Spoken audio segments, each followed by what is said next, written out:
Dave here. How are you? Today is the 21st of November 2021.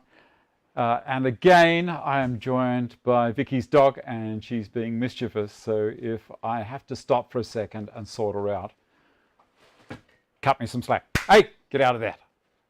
Forget. You're a naughty girl. Come here. Anyway, today on the show, thank you for letting me know that the AV and everything is good. All right, so today on the show, we're going to create a circle jig. Now, the purpose of this is Vicky has given me a brief, and the brief states, as per that, down here. What she did was got a tape measure and put it around her head, and she said, right, this is the circumference, and we need to create a hat block. And it's going to be 4 different circles of different diameters. So the top diameter is going to be large, 685 millimeters on the circumference, and the rest are going to be 585. Now, I thought the best thing to do was to actually create a circle jig for the bandsaw. To do that, I'm going to use a bit of pine as runners, and I've got a piece of melamine I'll drop on top, pardon me.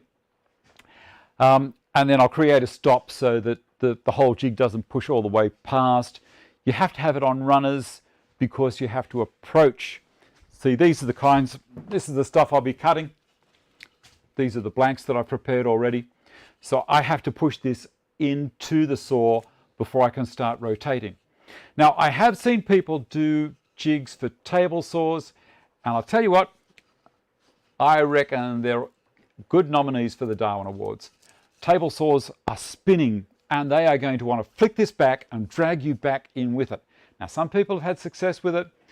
Not something I would recommend. Bandsaw, all the cut is going down. There is no force pushing back towards you, so it's not going to want to spin it.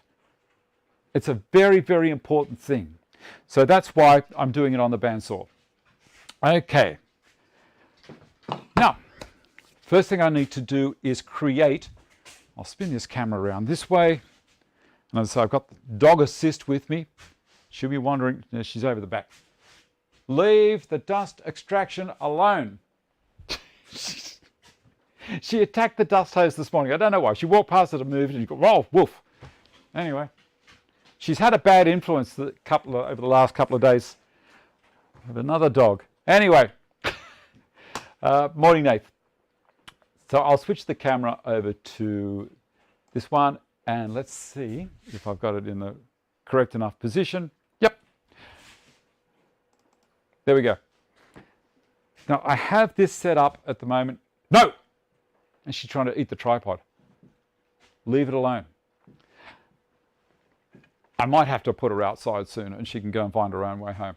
All right, going to use the jointer fence on here to get myself a straight edge. Here we go.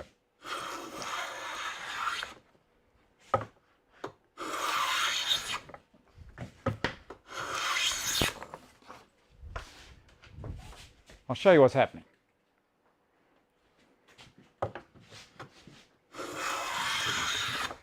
Can you see it? Okay. Now, bloody hell, Peter. Thank you. Okay, so we have that perfectly square by using that fence that on that hand plane. And it is dead straight, straight as an arrow. And now I'm going to make sure that I'll spin this around this way. And I need to be able to put it in there. That's what I'm after, is to get it into that miter slot. So I'll take a little bit off the face, and you can see the grain is kind of lifting both ways. I'm going to try going that way, see how we go. I need to take a little bit off for it to drop in. Spin it back around this way.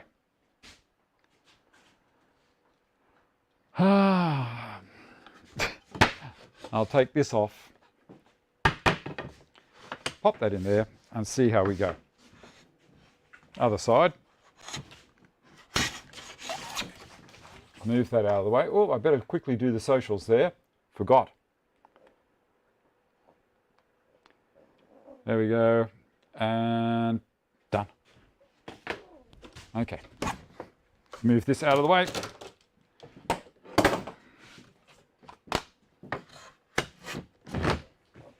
Come on. Doesn't need a lot off.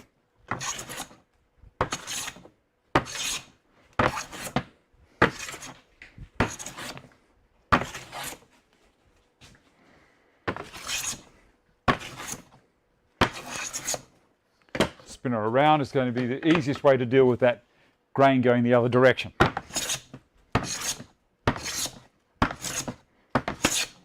Let's see how it goes.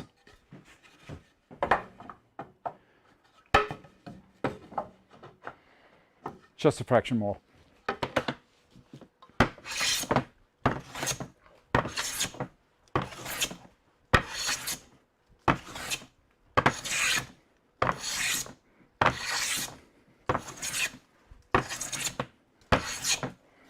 And the other way.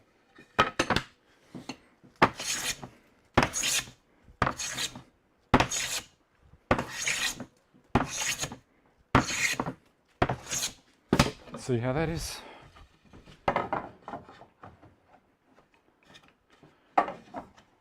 Okay.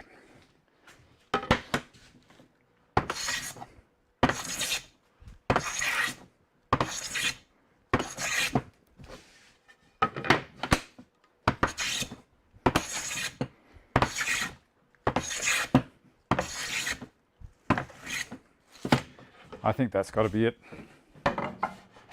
Yep. And the other one. All right, I'm going to dock this in half. And that's how it'll work.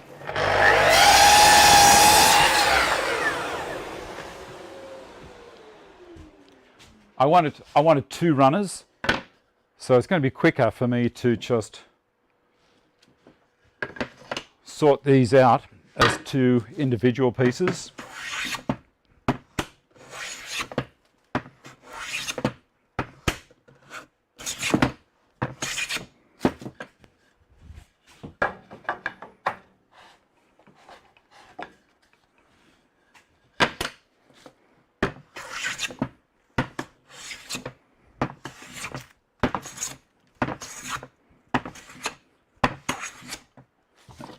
One's good, and the other one,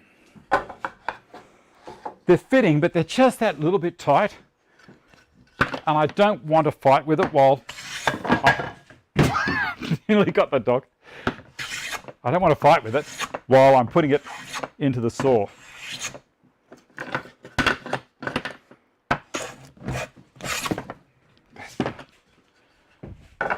Beautiful. That one's perfect. I nearly got the dog. All right, we'll swing round to the other camera here for a second. Yeah, she's keeping a distance from me now. So that one fits, and that one fits. Perfect. All right, now I need to rip them down to just under 3/8 of an inch. I'll do a quick read. New Triton tool there, Dave. Yes. Morning, Paul. Phil, I should say. Yeah, thanks, Bianca. Dave, morning all. G'day, fix it. Carl, no, nothing. I don't pay her anything. Morning, Michael. No more snow this week. I'm going to have a quick sip of tea.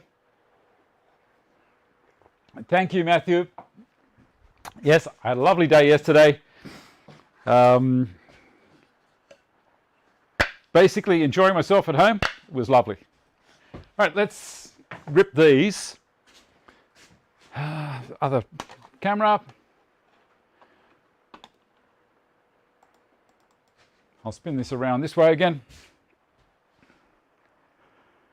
There we go. I guess I should put some earmuffs on, but I cannot see anywhere any in here. You know where they are? They're up at the house where I've been working on that deck is where they all are. So forgive me, I'm not going to put them on. Right, so I've got the dust extraction hooked up to this as well. Here we go. I've got it set at around 3/8 of an inch. Push this through.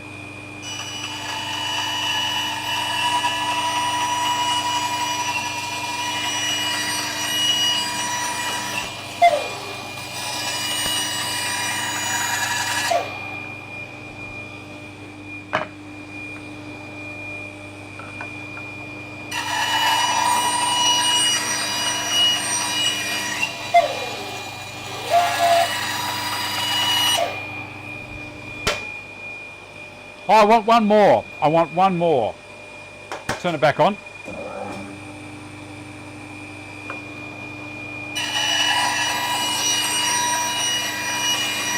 I'll explain why.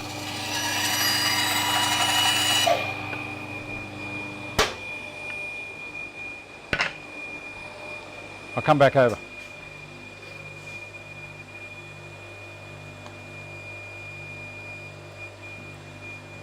I need one more because I'm going to put one across the back to stop the sled going all the way through. I need a point of connection where it's actually going to stop. Give the dog a bone to chew. It's distracted Peter. Morning, Nathan. Dogs never wear earmuffs. No, possibly not. So I'll give these a quick plane just to clean up the back side of it.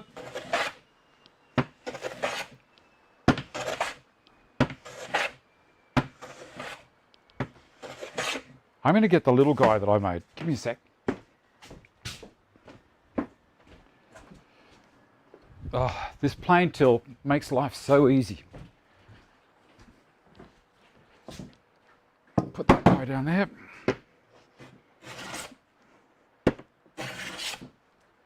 That was easy.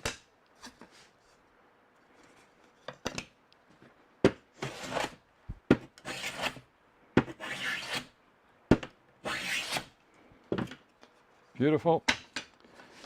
And the last one.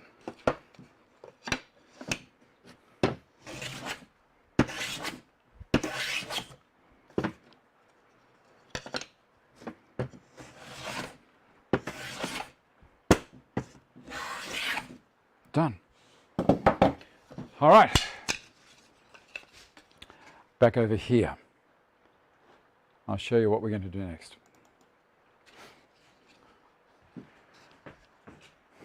I'm going to pop those in, and they're my runners. Now I've made them so that, let me just tip this up a little and back a bit maybe. About there. All right, so what I've done is I've made them so that they don't come above the surface at all. They're staying below it. So they move nicely. And I'll take this off now. And I'm doing this sled with 2 runners. Okay, so that runs nicely as well. Let me have a look at this one. That also is good. I think I'll go with that one in there. Now here's a trick. Here's a trick. I'm going to disconnect the bandsaw from the power. See, not plugged in anymore. And I'm going to take the blade out.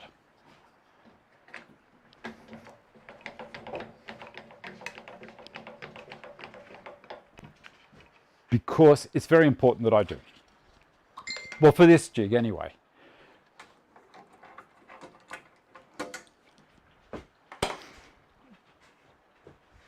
How's the time? 1:15, we're flying. We're flying along. All right, this is a very easy saw to whip the blade out of. That off. That flipped. Around we come. Detensioned. Power is off. I'll bring it around this side so you can watch before the dog actually starts eating everything. Okay, there. That one around here. Take the insert out, of course, David. That would have helped if I'd done that first, but not to worry. Turn the whole thing sideways. Slide it through there, and she's out. Get the dog as well. What? What? She's panicking. Now I have it, so I can put the runners in there and do things as I wish. I'll tip that up just a little bit more. Now I think I've got some tiny little nuts here. I've got 6 of them. Okay, 6 little nuts. And I'm going to drop those in here on their flat.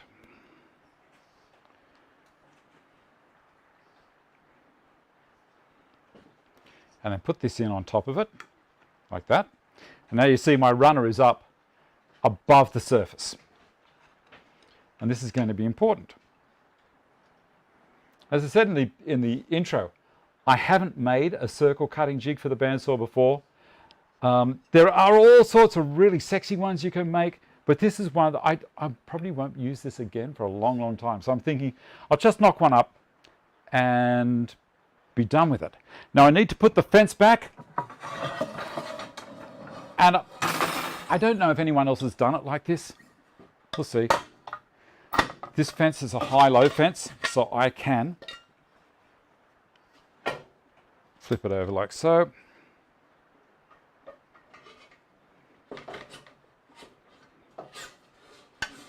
And tighten it back up again.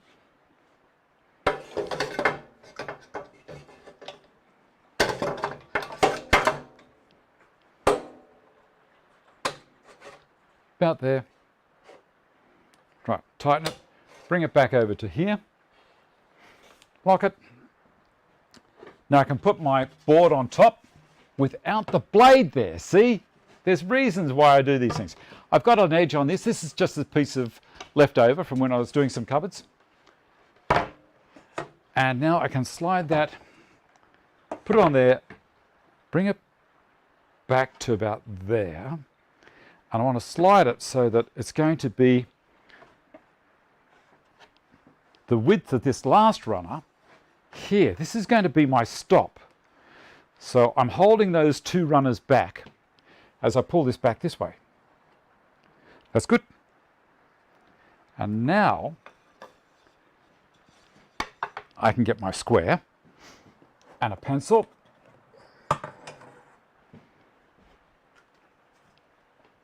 And go around to the other side, because I know this is a square piece of melamine. Bring it over the top. And I reckon there's pretty good. And on the other side, line up with the other runner.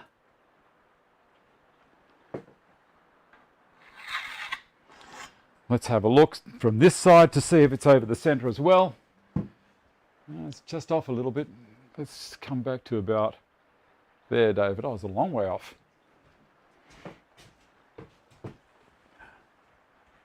Yes, a long way off.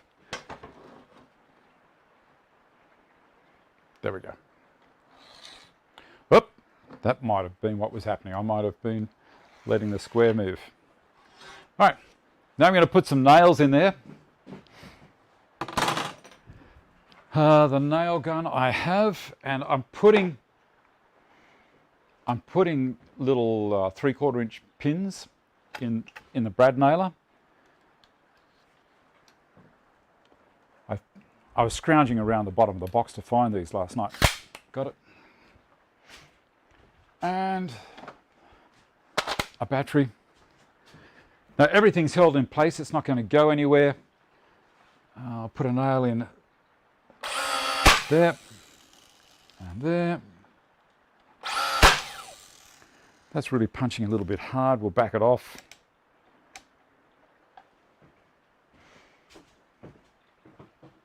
Back about here.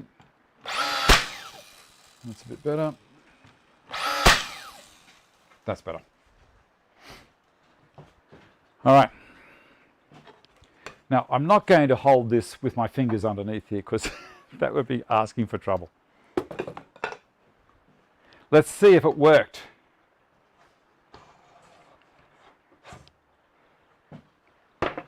Okay, they're in the position that I want them. So far it's working all right. I'll come back over here. Move this one over here. And swing the camera back again.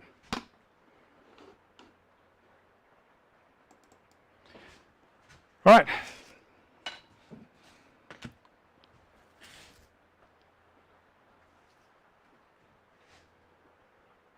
Yes, Ron, I did receive the project, and we're going to have a look at that very soon. You're very, very impatient student there, Ron. All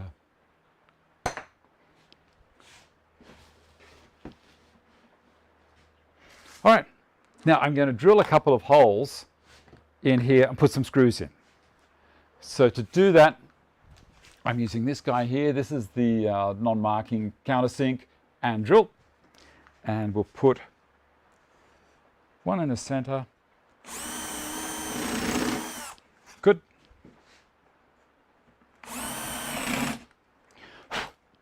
And I'm going to do a test, make sure that the screws aren't going to go all the way through. I'm not using glue. I don't think I really need to for, you know, one-off application. Let me see how it's gone. If I screwed it to my bench, oh, there's just a little bit. So I need to back that adjustment off on this. I've got to send the drill back in just a little bit. I'll go to CalCam. You might be interested to see this.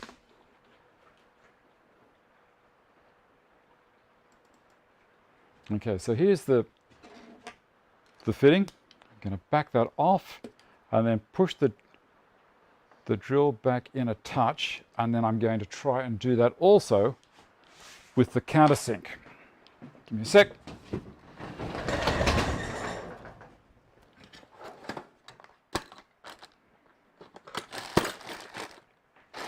Great. Lost it. Now here it is.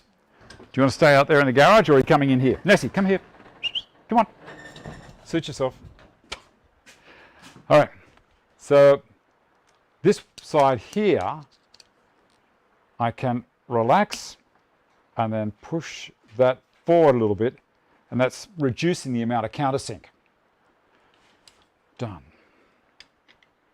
So it's lucky I did that test. Otherwise, I would have had these little spikes everywhere and would have been really annoying. She's back again. All right, let's do another one right beside it. That's looking a little bit nicer. Put another screw in there, and then we'll take that one out. Okay. Have a feel underneath. Beautiful, not a problem. So now I'm right to go for it.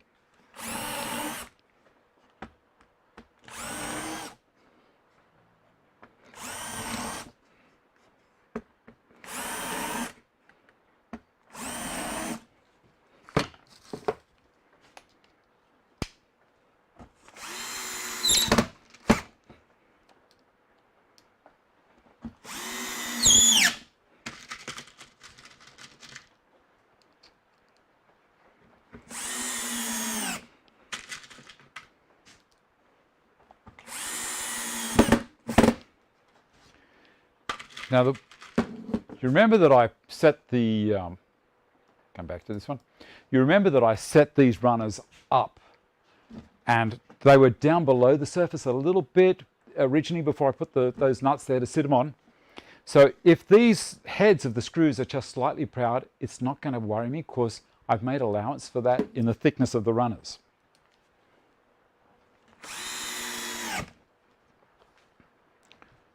All right.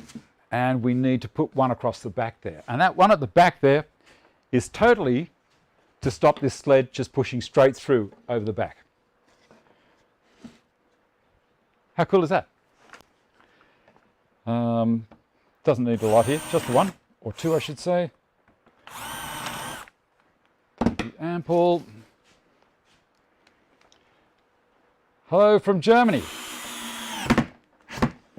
What's the weather like over there? It's very wet here.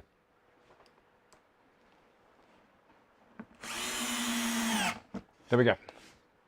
I'm hoping that's going to work. let's go over and test it.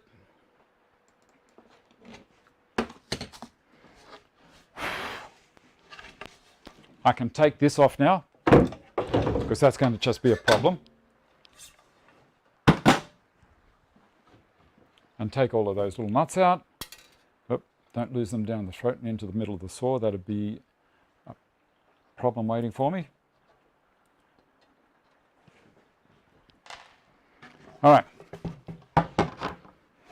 This way.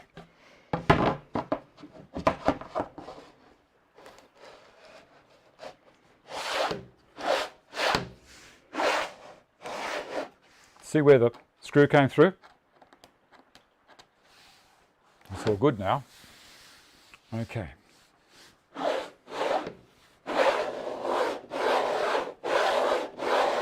When you first build a sled, it's a good idea to rub it in.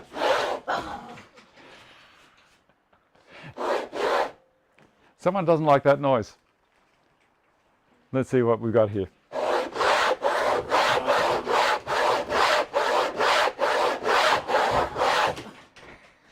Ah! Oh dear. Okay, back up there. So that's going to be nice. Okay, next thing to do, put the blade back in the saw. Put this back over here. Won't make the Zoom meeting today, so see you tomorrow. Okay, Nath. Now the saw is still unplugged, and so it just doesn't take long to put this back in. Slide that through there, and then rotate. Get it in the other side. Actually, I'll bring the camera on this side so you can see what's happening. Okay, so down the bottom, I'll raise that up and put it in everywhere it belongs, up that way. Around the right side of the guard. Yep. Okay. Up here. On the wheel. So it's hanging from the wheel up there. Back down here properly. And then, is this right, Nessie? Am I doing it right? I try and get it centered on the tyre. And there, and there, and there. Now I'm just going to pull the lever to tension it. And we're still centered on the tyre. And my thrust races are all okay. It's centered there. That's all good. Now give it a couple of turns. Lift this up a little. I give it a bit of a turn while it's up there. And that's running beautifully. Now the other thing on this one, it's got a blade tension indicator here. On the inside of the cabinet, you may not be able to see it, but I've written down the length of the blade for this saw for every time I need to buy another blade, and also the width of the blade. See, 1/8 of an inch is 0 to 1 on this marker. Quarter, well, it's a 3/8 blade in there, so it's a 10mm blade I have in there. So between 2 and 3 on this tension here. That's a great little idea. Anyway, that's it. I can now close the cupboard. And I'm not going to put the throat insert back in at this stage. So I'm going to turn it on, I'll push it through, do my cut down the center, and then where it stops, I will create a square line back out that direction, because that will be the top dead center of the cut. Okay, so that'll be the point for the future references, because I've already put that stop on the sled. I think it'll work. Plug it back in.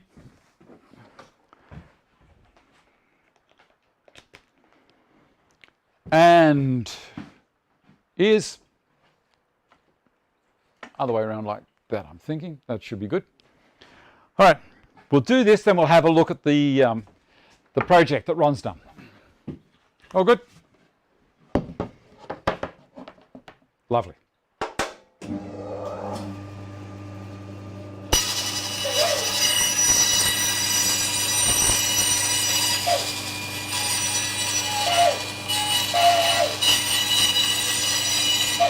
stops. It's cool, isn't it? I'm going to wait for it to stop. There's two more things I'm going to do. So I can lift it now and pull it back slowly and carefully. Right, the next thing, come back over here.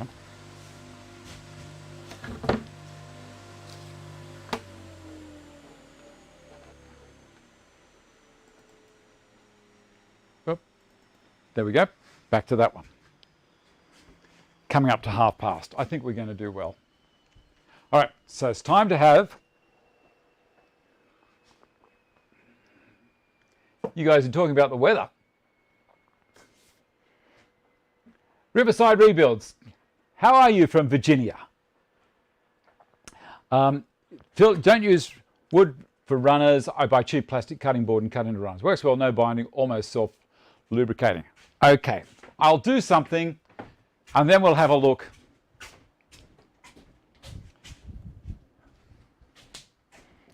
Now remember when I built the plane till, it's not that long ago, it was only just candle. So let's give it a quick rub down there. Both sides.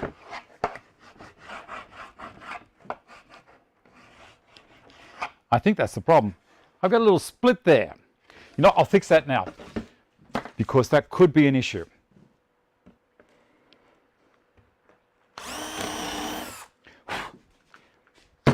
With that split, it's kind of made that a little bit wider. I didn't notice that. I noticed it, but I didn't even think about it. I thought, not a problem, it'll be fine, but no, it's not going to be fine. Take that one out, and it's closed up straight away. There's a little tip, costs you nothing more. What's your opinion on dedicated power cords that drop down from the roof? Peter, I have them on my hose over there. See the dust extraction hose? I've put some zip ties to it and it's working fine. Let's put a bit of wax on this as well.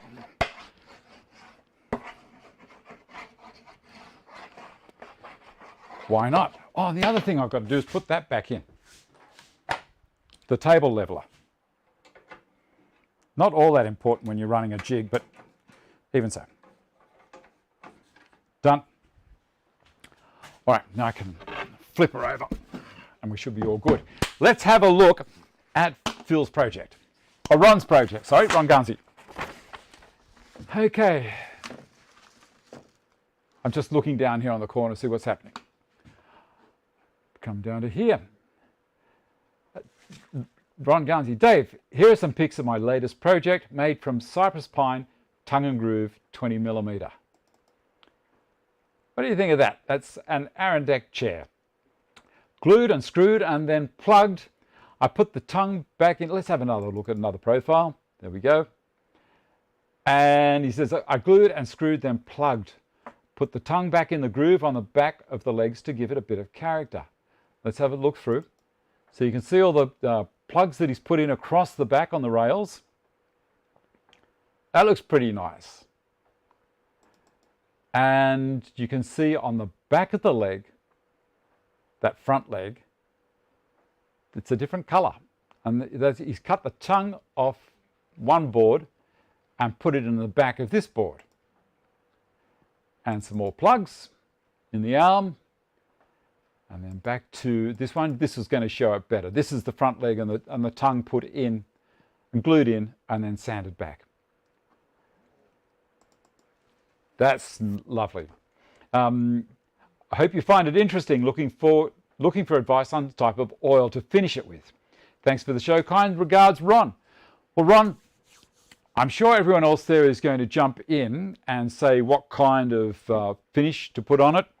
I would recommend an oil that's designed for outside and just keep on redoing it. If you coat it with something that's going to be a plastic seal, the timber is going to sweat in the heat outside when it's summer, and the moisture is going to come out and it's going to bubble all the finish and it'll crack, then it starts to peel off. That's why I prefer an oil. Just do an oil of some sort and be prepared to keep on doing it. That's what I'm doing with my table that I built for up on the deck. And it's worthwhile. All right, next thing we're going to do is get the square. Thank you very much for sending that in, Ron. If you other people out there have got projects on, send them in to me, and just like Ron, I'll throw them up here. She's going to have a lie down now and have a little sleep. All right, where are we up to? We get the square, and that's the back of that. We'll spin this around this way. I said, this is not a high-tech jig. It's just a really, really basic one. Let's go to CalCam again. So this is where my blade finishes. So I want to put the square on that point and put a line out here. So this is my line where I'm going to drill a hole through, and then I'm going to come through from the other side with the countersink at the point that I need it at. Now, how are we going to work out from the brief that Vicky gave me, which is 685 is going to be the first circumference? Well, it's pretty easy, especially if you've got a calculator. Come back here. Otherwise, you guys will be breaking into my phone. Let's go to the calculator. So we're looking at 685. Now, this is where metric is going to make life a whole lot easier for you people that still think that imperial is the better way to go. So 685, 685. Now, we're going to use pi, which is 22 over 7. Now that I've just said fractions are rubbish, bullet, the 22 over 7 is the perfect example of it not being rubbish. Okay, thanks, Chris. So we're going to divide that by 22 equals, and then multiply it by 7. And there you go. The diameter is, we're going to have 217.95 repeater, 4.5 repeater. So I'm going to divide that by 2 to give me the radius. And we can see I've got basically 109 millimeters. So I want 109 is one of them. And the other one, we'll clear all of that, is 585. So 585 divided by 22 equals times 7 equals divide by 2 equals 93 millimeters is the second radius. So I'm going to measure out from that side of the line that way, and let's see if we can kind of get it right. Look, if it's not super accurate, it's not going to worry me. What's metric? Where can you get one? That's exactly right. Okay, Graeme, not very important if you're making one-on-one jig, but for something you're going to use repeatedly, it does make sense. Exactly right. I use the same stuff I use for the decking for jigs sometimes, the Mohr, and it lasts a long time. All right, and if I'm already doing a job, it costs me nothing, basically. Let's go with the measurement here. 109 is there. And 93 is there. Get the drill.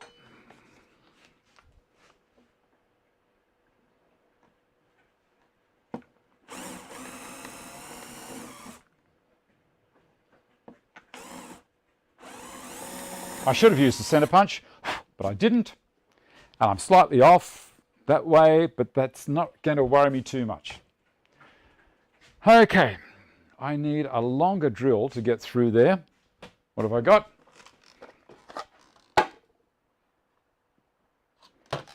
This one will do me.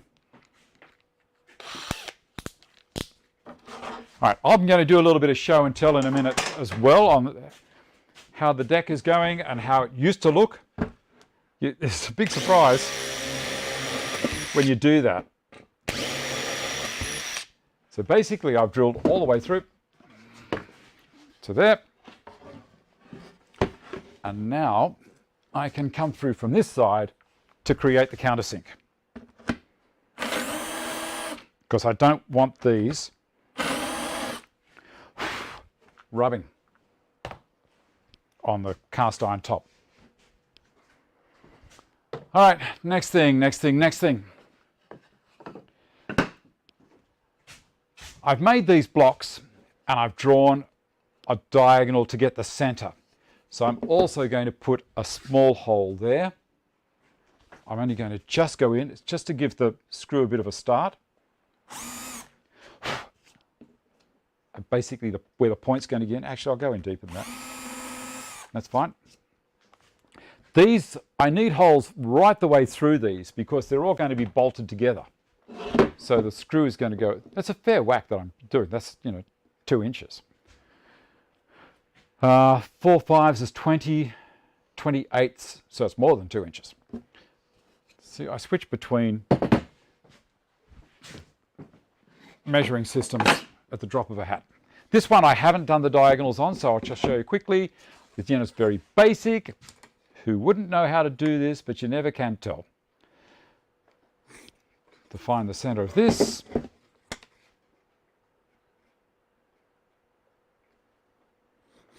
Done. Okay, drill a hole in that one as well.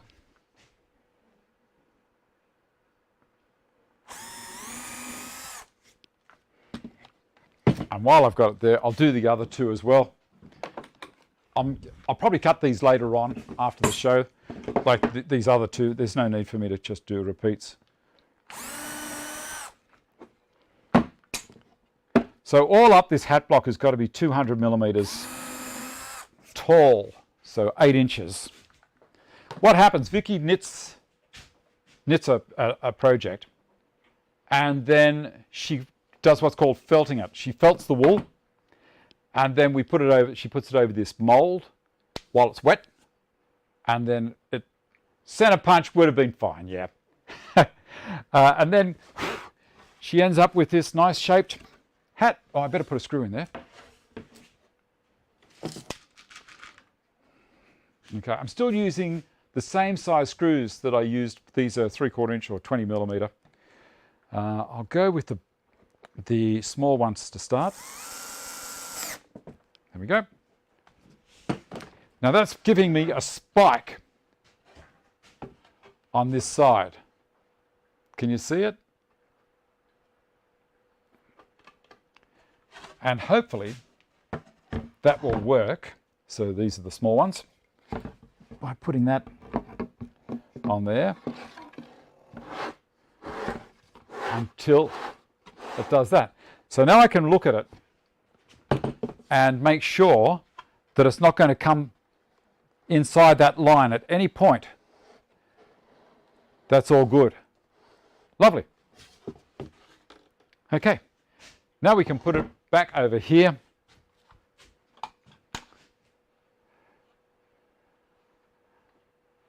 Let me see. Oh, the camera. I was reading a little bit in the mean part there. There we go. All right. So you may notice that I've got to do one more thing. Let's pull that off. Indeed, I've missed one thing, and that is I've got to drill another hole. I don't gotta, I'm going to. I'll use a large drill. Let's see if I can fit that in there.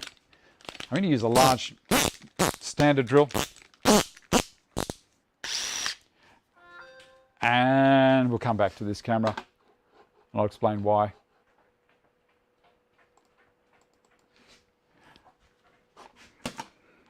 At this point here, this is where the blade is going to be putting a heap of sawdust down. I don't want anything bogging up this as I try and pull this jig back off the blade. So I'm going to drill a hole here to allow as much clearance for the stuff to go, the sawdust to go down. All right, this is going to be a bit ugly. Without drilling through my bench. Done. There you go. What do you think?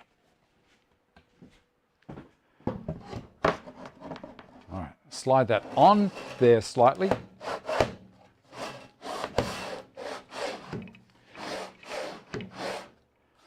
All right, now that it's all on there, you notice also that I've left the throat guard out.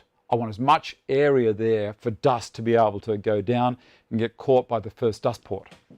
Hi Dave, another week over. I hope you are remembering to play as well as work. And of course we are. Of course we are. Right, where's that piece? We're going to pop that on here. I better switch the cameras over. There we go. Where is it? It is there. All right, I think that's going to be pretty good. Now what I need to do is hold it steady so I can hold it here. I could even put a little clamp there if I wanted to, but I'm not going to. So hold it steady as I bring it in. And remember what I said, this blade is going straight down. It's not doing any rotation to try and spin this back on me. It's only ever going to want to push it down. And if it does get a grip at all, it's not going to do anything. It's going to pull it back to where it's already cut. So this is a much safer way of doing it. So I'm going to do it until it pushes all the way up to this stop. Then I'll be at basically the top dead center. This is engine torque for pistons in a motor. Let's do it. Let's do it. I'll pull it back slightly.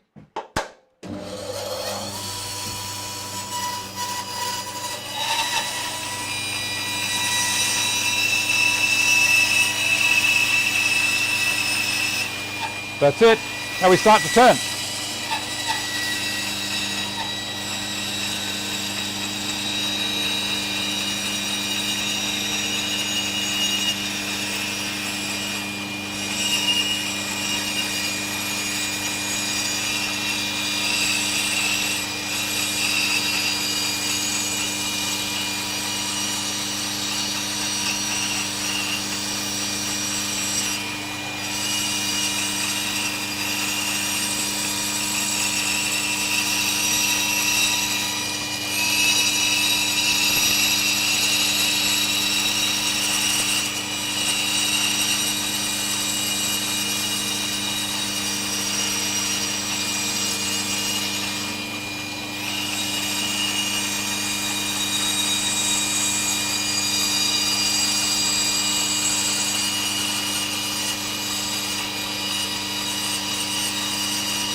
Wait for it to stop. Now one thing I should have done is brought the guides down a little bit, and it would have given me a straighter cut. But there you go. Doesn't look too bad, does it? What do you think? So that's one of the base pieces, and that'll turn off in a second. Come back to this camera.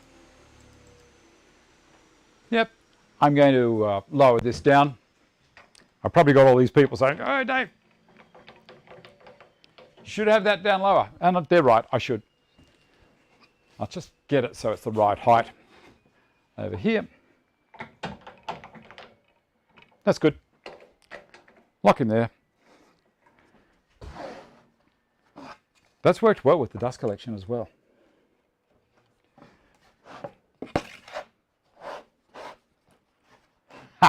How nice is that?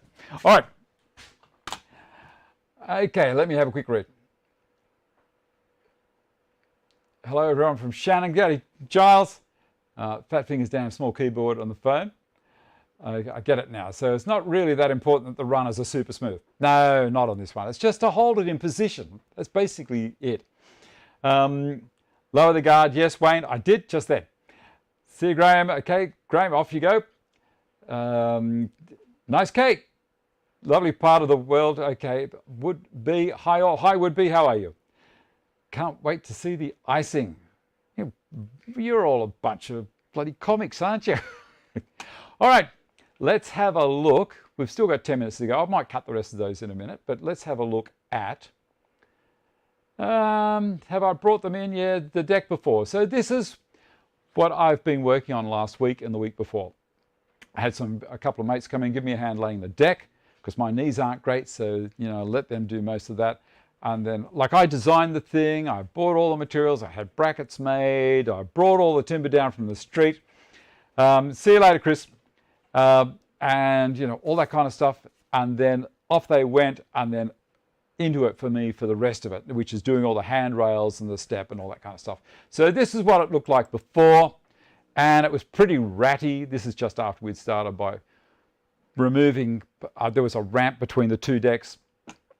So the old treated pine deck was looking terrible. The frame underneath was pretty good. I had all those brackets made. They're all galvanized steel.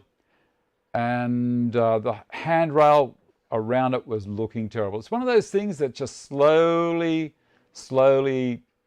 happens. And you don't really realize it until you do this. And then you think, why didn't I do this years ago? So the handrail is basically 2 layers of Merbau decking, but it's 140 wide. This is to allow for any bow or twists or anything in it. So I cut straight 105 millimeters out of that, and I got 2 of them. And I made sure the bow originally was going the opposite direction. And the reason being out in the weather, I wanted one glued onto the other opposing, so they would counter each other if they wanted to keep on warping at all. So the way that I did it was I put the first piece on the top of the post, like they're the original posts. So to remind you of what it was, they're the same posts. I took them all off and I hit them with the Rotex, cleaned them all up, and put them all back and put them in different positions, as a matter of fact, and screwed them on using 100 millimeter type number 17 bugles, galvanized, and more of them. And so they're on pretty substantially to the subframe. Then after that, make sure they're all straight. And then the first layer of the handrail, the capping piece, which was only 19 or 20 millimeters thick, I nailed onto the top of the post with a couple of gal nails, only small ones, and then coated the whole of the top of that again with epoxy resin, and then bonded the top piece on top. So it's 2 pieces on top. Then I ran the track saw along just to clean the edges up, and then sanded it a bit more, and that's how it ended up. Then those fence panels, I cut them to length. I made sure that the space at either end of the panel from the baluster back to the support post was the same on either side of the panel, because that would look really strange if they were one close to the post and the other one was 100 mil away. And stainless steel screws through the top of that panel into the underside of the handrail piece. And I've also gone through and put pocket holes all the way on the posts, ready for blue coat screws to go in. So I'll pick those up from work tomorrow, if there's some there. Anyway, so that's how I did it. So it's all anti-twist, anti-warp, and it's going to be fine as far as the weather's concerned. Happy wife, happy life. Yes, and I've got a whole lot more of that to do. So that's about 1/3 of the job finished. Now I've got to move back into the other part, which I'm standing on, taking that photo, and that will be cool, I'm thinking. So what do you think? It's coming up lovely. It's raining at the moment, so that's how it comes up when you take a photo when it's wet. So when it dries out, it looks like ordinary wood, so I'm going to oil it, like I was talking before, and I'll be using a water-based oil. And this is, the other parts I'll be using a Merbau stain, and then I'll be oiling over the top of that, because remember, I've still got some of that treated pine that is only laid about 2 or 3 years ago, and it's going really well. Oh, the other thing about the pocket hole screws that I'm using, I used the the block itself unclamped, and I used a spacer piece above. Now, these are all things that maybe I should do a little video on. It's a very easy way. You can use this system to repair furniture. So if you don't have the jig itself, you've only got this guide block, you can still do it all. And it's a matter of in that situation, the holes are going back up inside the post, not down. Now, down, as I've done before, can create problems if you don't get a plug in it, because water is going to get in there and create decay. So going up this way, there's no water getting in there. I could leave the holes open, wouldn't really worry me. So in each post, there's going to be 4 screws going up. It's going to lock it super strong. Okay, get the barbie out, time for a christening. I think we'll be doing that, definitely. Definitely. All right, I'm going to go back over here and let's do another cut. Now that I've lowered the guides and the guard down a little bit, see how we go. And I say, be like Ron and send some photos in of projects you're doing. We'd love to see that. Ron's done a beautiful job on that Cypress Pine chair. See you later, Graeme. Also, the patrons meeting is going to be on after the show finishes. So we've got about another 5 minutes, so I'm going to cut this. Maybe I'll cut 2 circles.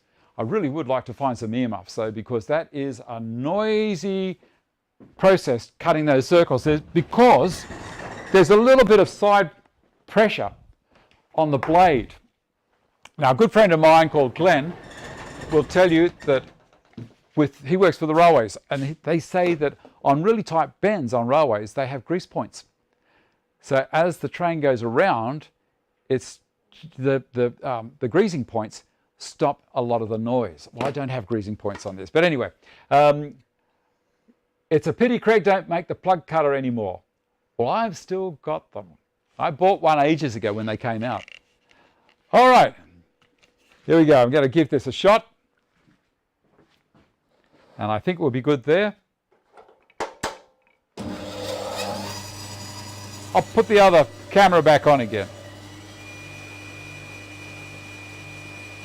No, not that one. Up to here. Done. The dog's decided she's going to have a sleep now. In until we're on it. Holding it.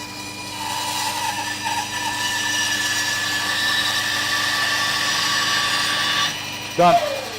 There's no need for a clamp or anything there.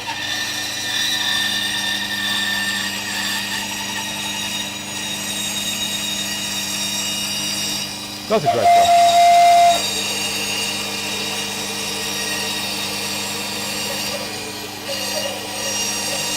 Well, put it this way, there's no need for a clamp there when you've got 2 runners in. If you only had the single runner, yeah, you probably would. That's why I've done this with 2 runners.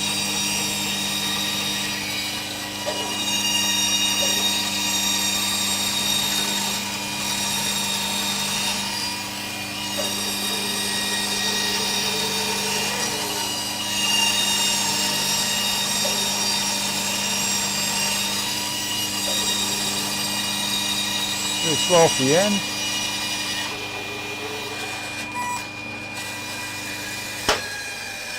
Wait for it to stop.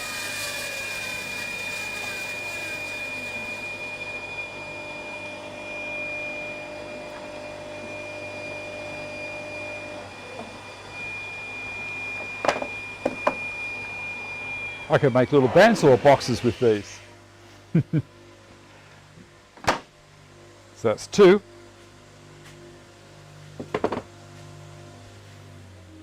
I'm going to grab the tape. What were we after? I forget what the dimension was.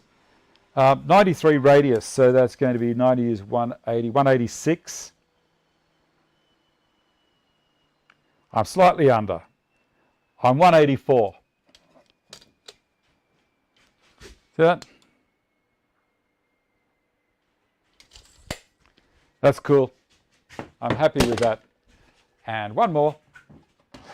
Then we'll close the show. Gotcha. Couple of spins. This one's a bit taller. It's got another piece in it. Cool. I'm going to rotate this guide in a little bit more that way. The great thing about this saw is everything's basically toolless. Here we go. Lock it so it doesn't go anywhere. So this is one layer thicker.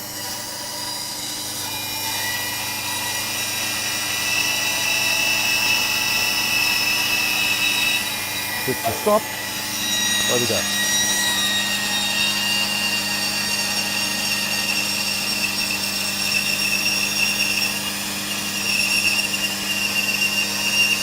Oh, that's smoking a little bit. It knows it's working, putting it through the 4 pieces. Just go slowly.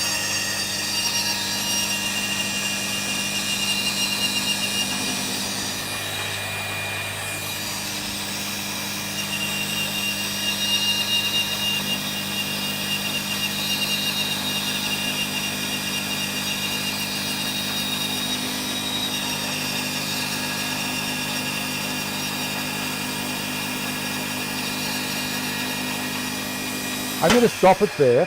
The reason being,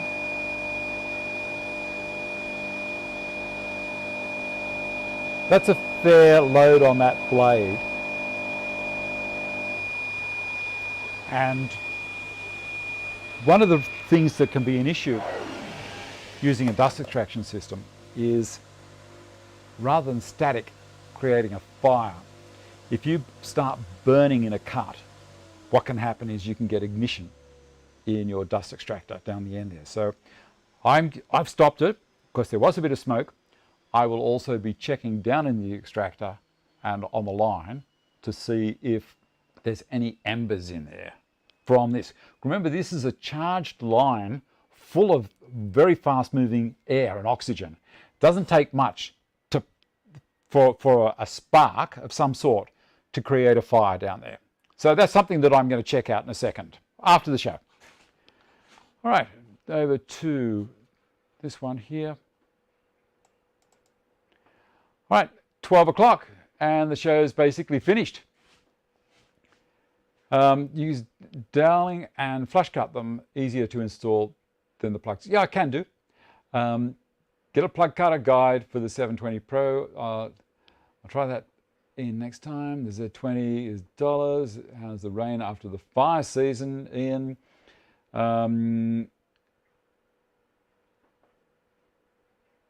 Downs, is he cutting the 8 diameter? I thought it was 2 pieces.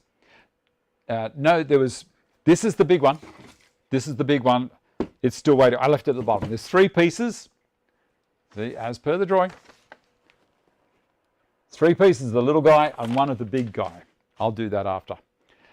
All right, but some upcut jigsaw blades every time we've added some material, initial bones all over. Is there a better way? Maybe don't use upcut blades. I only use an upcut blade when I'm using the jigsaw underneath a job, so that it's cutting back towards. So as you're sliding, say this is a bench top and I'm doing a sink cutout, if I've got the jigsaw underneath, then the blade is pulling back towards the saw. And then it gives me a clean finish on the surface. I don't use them any other way. All right, well, that's it. Thanks everyone for watching. We didn't have any viewers today, but that's okay. Look after yourselves, be nice to each other, and let's see if I've got this. We're going to have the Patreon meeting any second. See you later. Bye.